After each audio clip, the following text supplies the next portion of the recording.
All right, I'm not going to be on here too long. I just want to kind of go over a few pointers about your family, your spiritual family, and your physical family that live in the same house with you, husband, wife, children, parents, right? First thing I kind of want to touch on is going to be like, communication. All right. You, somebody's speaking to you, whether they happy or whether they sad, it's good to listen to patient. That allows for a better outcome to resolve whatever issue is being addressed. Even if you think the person's just flat out dead wrong, listen to them because they want to get that out. They want to get that out. So you have to hear the whole matter because in the middle of talking, they could be like, well, you know what? That don't even really make sense now that I'm really saying it out loud. Or they could be like, that's the gospel truth, and I'm gonna die on that. And I put that on everything. But you have to listen to the person and hear them out. You have to hear the whole matter. And once you hear the whole matter, then you can kind of weigh it. As long as these things are being done, in a respectful way. The scriptures tell us to blame not before we've examined the truth. It says understand first and then rebuke. All right. It says answer not before you have heard the cause. All right. Neither interrupt men in the midst of their talk. All right. So that's what it tells you to do. So listen to it. All right. Now, this is what happens though. All right. This is what we have a breakdown in the so-called Israelite community, right? The breakdown comes from when a man will expect his wife to listen to every word that he says, to obey everything he says, to submit to everything he says, all right, without question. And a lot of times, rightfully so. Nobody's telling you to go and commit like a felony or a capital offense against the Torah or anything like that.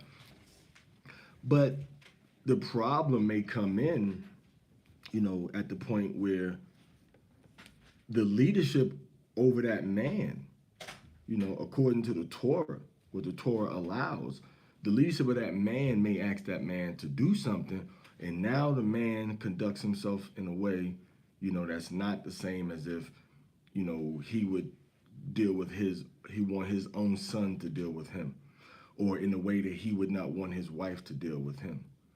You see, the boundaries of authority in the chain of command goes up and goes down. The way you want respect from somebody that's supposed to be under you is the same way you're supposed to give respect to somebody that's over you. That's understandable, right? So you don't just, you know, tell everybody below you, I'm the lion, do what I say. And then everybody above you, like, I'm the lion, you can't tell me what to do. It has to be equitable. It has to be fair, has to be balanced. And if it's not, then you're not going to get the results that you want from what you're trying to do because you're not planting the seeds. You will reap what you sow. So if you're planting disorder, your family's going to eventually fall into a level of disorder. Your wife, your children, your husband will not be respectful, ultimately, of what you're saying. You're going to have rebellion, sedition. So you have to communicate, listen to the communication, process the communication through the Torah and through wisdom, and then revisit the issue. All right, revisit the issue. Everything doesn't have to be answered at the moment you think about it, at the moment it's presented. All right, you have to think rationally according to the Bible, the Torah, according to wisdom, according to the words of Hamashiach Yahawashi.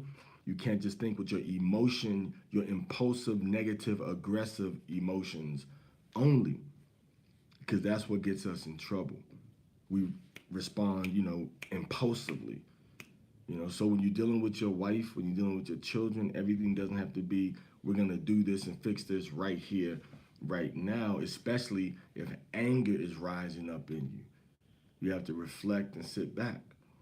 All right. So now, with with our family, this shows love because love is patient. Love is kind. Love is long suffering. There's many attributes, that we're given, about love, And we have to read those attributes about love, and we'll understand, about love. We'll understand about love. We'll understand how to operate and how to walk in love. You understand what I'm saying? So you know, when you walk in love and you show mercy and you show kindness to people, I mean that's gonna follow you. That's gonna follow you. When the scriptures talk about love, it tells you that even though in the English it says charity, all right, it says charity, but in the Greek it says love. It comes from the word that means love. So love is long suffering. Love is kind. Love does not envy. Love does not envy. Love is not vaunted. Love vaunteth not itself. All right, meaning love is not rash. All right. Love is not easily provoked. You see people push your button and you fly off at the handle. You have to give more love of Hamashiach in your spirit. All right. Love does not behave itself unseemly.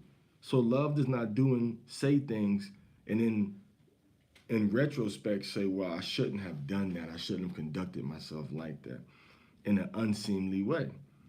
All right. Love does not seek her own. Love is not easily provoked.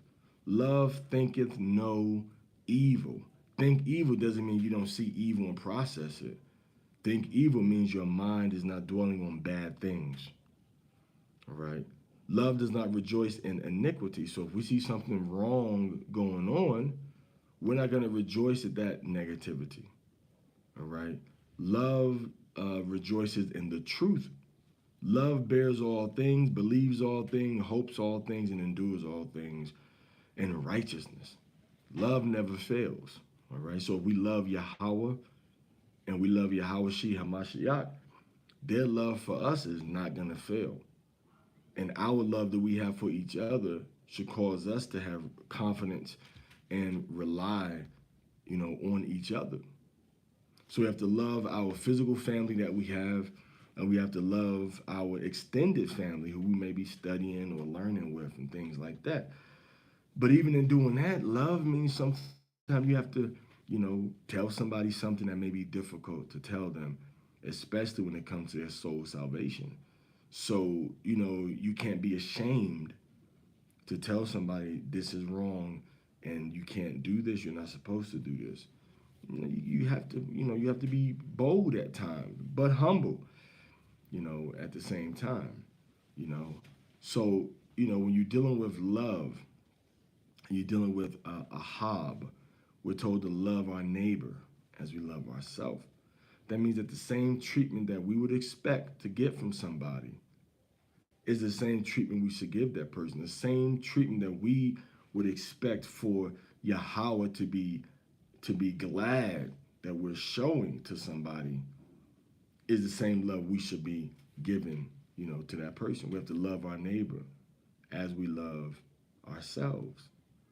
All right. So we don't treat ourselves, in a very bad, disrespectful type of way. But, you know, um,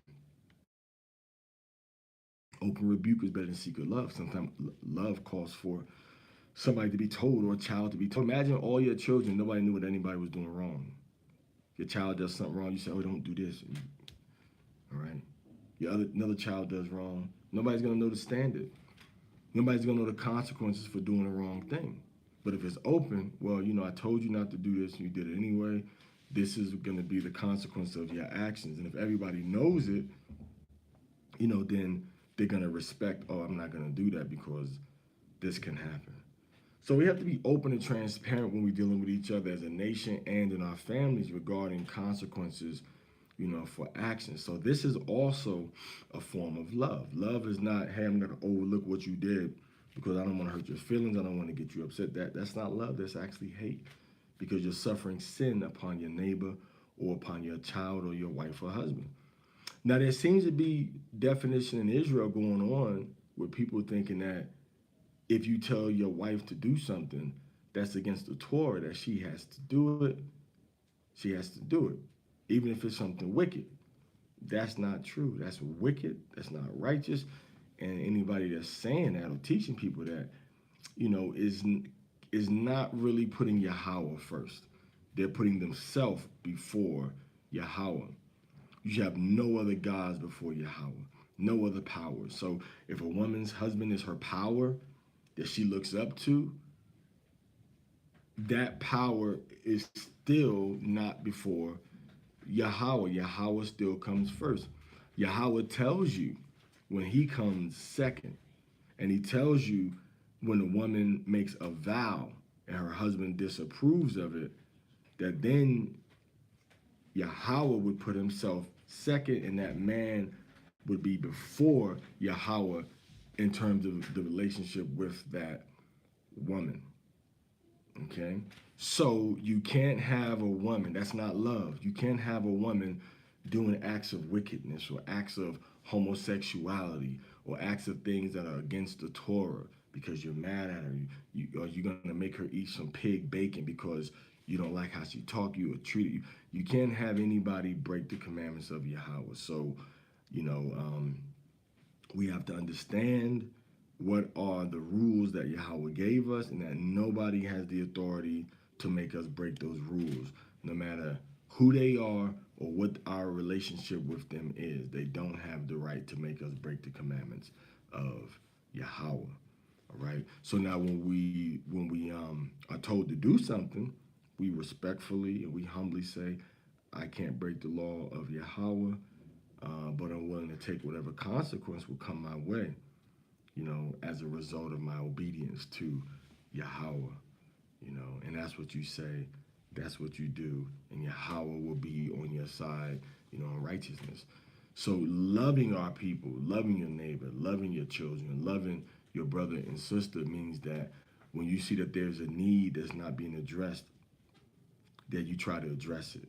We see needs that are not being addressed upon us as a people, so we collectively have to try to meet those needs, whether it's housing, whether it's food, whether it's healthy food, whether it's healthcare services, mental health care services, care for the aged, job placement, vocation training, things like that. We have to be on a level to help provide these things for our people and not just sit back and be recipients of America's glorious resources that she's made available to us, but you can actually use these resources collectively to help our people together. So these are different forms of love, all right, for our family, for our family that's spiritual family, and for our family that's physical family. The best form of love is obedience, right? Because Hamashiach said, if you love me, keep my commandments. The first commandment is, Hear, O Israel, Yahweh our power, Yahweh is one, and you shall love Yahweh your power. So we're told to love him. This is a commandment to love Yahweh. All right. So love is very important. Love is underrated. Love accomplishes things. Love makes things happen in the spiritual world. And love is a force to be reckoned with when Yahweh sees that you love your neighbor and you love him. What good thing then will he withdraw or withhold from us if we're all about love? All right. Love is also protecting, all right, and defending your loved ones, protecting and defending those who you say you love, whether they're family, biological, physical, or spiritual. Love is making sure that they are safe, that they are protected, that they are not in a harmful or dangerous situation. All right. So this is also a form of love.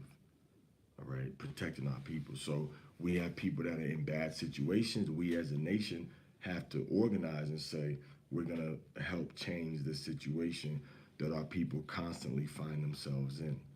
All right, and righteously so. All right, so that's just, one aspect of love. I'm sure we'll have a chance to talk about these things again, but be sincere, be upright, walk in integrity, be transparent about what you're doing and who you're doing it with when it's appropriate, even if it may hurt somebody's feelings, it's better to get it out the way now than to wait 20, 35, or 2 years later and then bring it out, and then that could change the whole building that you've been, working on, and then all of a sudden you come with something that you should have come with then when you first started out, and then what happens? The whole building just crumbles down. So it's better to move everything out the way first, and then once you move it out the way first, you know exactly what you're working with. Everything is transparent, and this is love when you're dealing with trying to have somebody enter into a lifelong agreement of marriage with someone. Let them meet and know the real you.